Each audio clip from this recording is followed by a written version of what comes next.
Alimentos en dólares, un flagelo contra el pueblo cubano.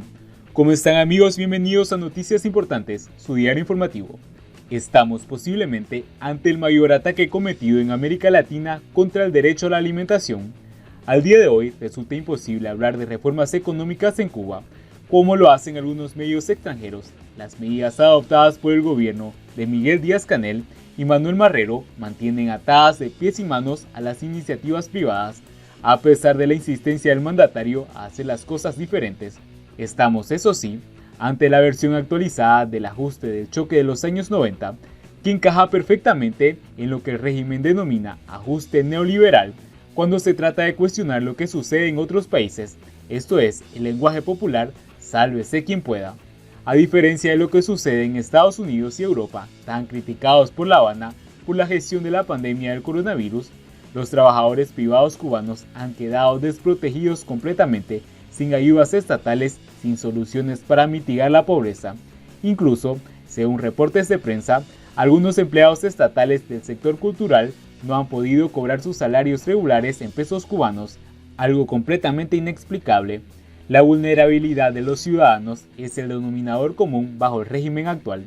Lo que algunos consideran reformas, el regreso parcial del dólar o la autorización para que los cuentapropistas exporten o importen a través de empresas estatales, no son más que un par de remiendos para ganar tiempo, con la esperanza de un milagro exterior. Resulta lamentable la dolarización de los alimentos de primera necesidad y la apelación gubernamental a los precios similares a la región, cuando los cubanos no cobran en dólares ni reciben salarios similares a los de la región.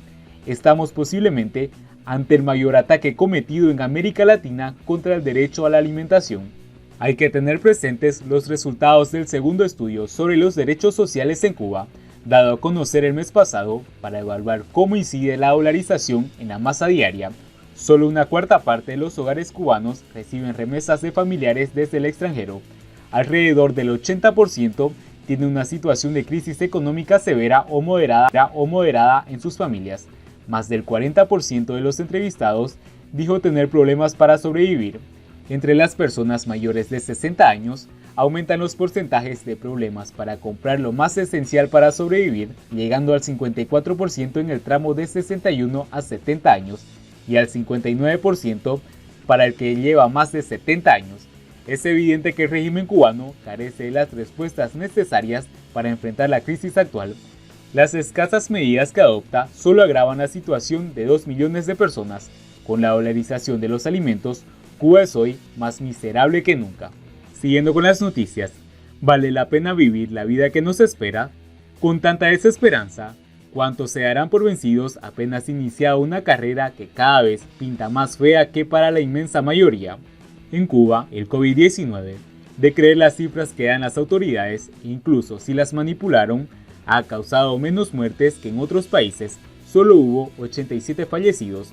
El régimen se vanagloria por ello, lo atribuye a la excelencia de la medicina cubana, al empeño que le puso el Estado para combatir la pandemia y lo califica como una heroicidad, teniendo en cuenta la falta de recursos por la difícil situación económica que atraviesa el país.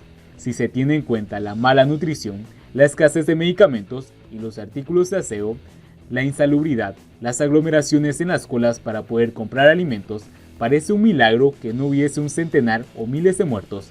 Según algunos creyentes, esto confirma una vez más que Dios, con todo lo que nos aprieta, a pesar de las pruebas y penitencia que nos impone, ama y protege a los cubanos. El manejo exitoso de la pandemia por parte del régimen se debió en gran parte a las medidas draconianas que impuso.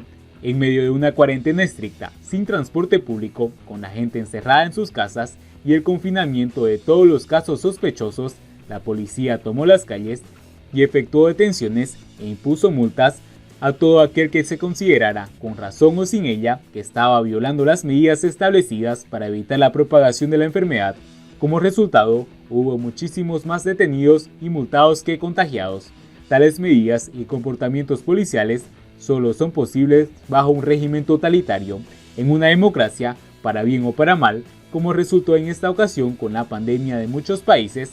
Las personas, por mucho que teman por sus vidas, no se ponen ciegamente y sin objeciones en las manos del Estado para que las maneje y cuide como un rebaño. El Estado, dizque por nuestro bien, nos ha tratado a los cubanos como una piara, que si no obedece recibe castigos y zurras. El régimen, asustado por la difícil situación que atraviesa, temerosos de un reventón, aprovechó la excepcionalidad de la pandemia para reforzar aún más sus controles, apretar la tuerca al sector privado con el pretexto de combatir a las ilegalidades y aumentar la represión contra los opositores y los periodistas independientes. Es asfixiante constatar que como en los peores momentos de estos 61 años de dictadura, casi todo lo que no es obligatorio está prohibido.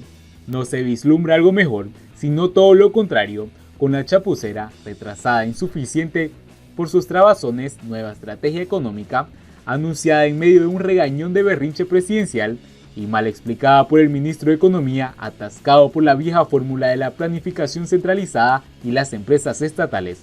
Se da por descontado, pese a lo que diga en el periódico Gramma, que habrá más marcadas de diferencias sociales y se multiplicará el número de náufragos y perdedores. Y hay de los ancianos y los enfermos que no tengan familiares en el exterior que les envíen remesas. Lúgubre paisaje que nos quedará por delante luego de la batalla del COVID-19.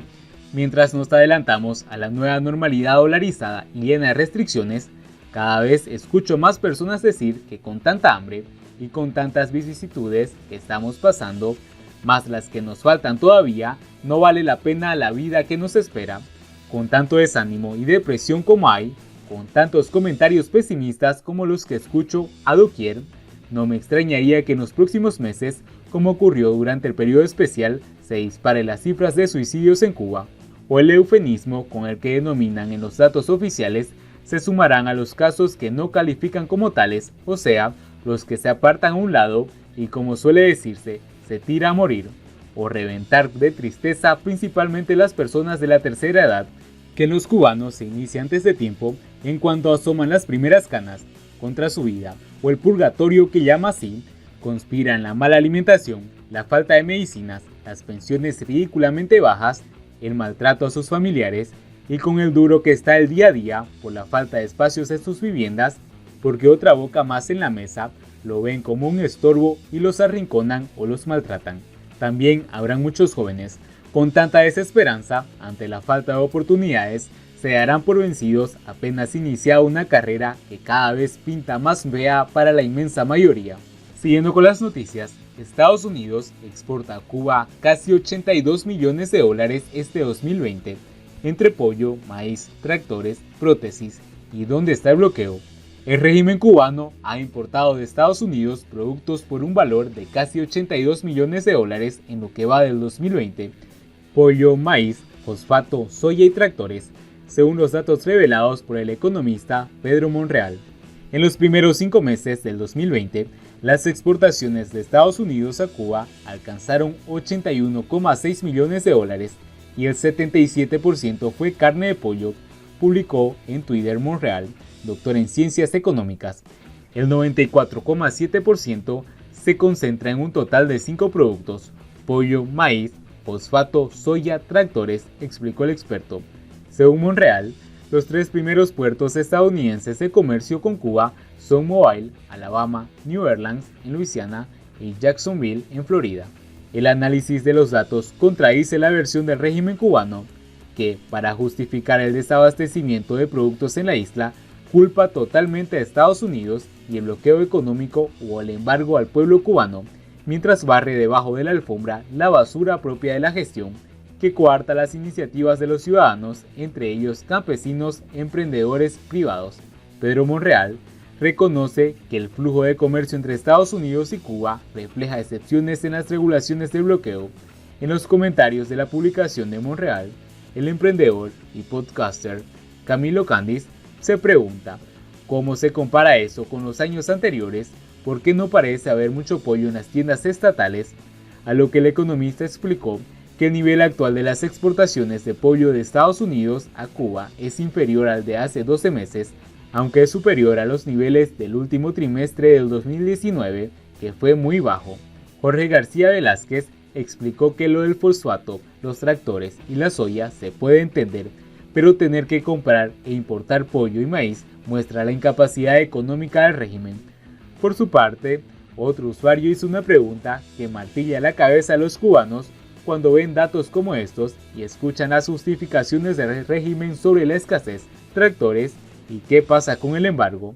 Pedro Monreal es un prestigioso profesor y asesor económico que habitualmente revela y comenta en redes sociales datos relevantes sobre el ámbito en Cuba, así como las decisiones gubernamentales y sus políticas. Así terminamos las noticias importantes del día de hoy. No olviden que si quieren seguir informados con las últimas noticias de Estados Unidos, Donald Trump, Cuba y las noticias del mundo, por favor suscríbase a nuestro canal. Muchas gracias y nos vemos en el siguiente informe.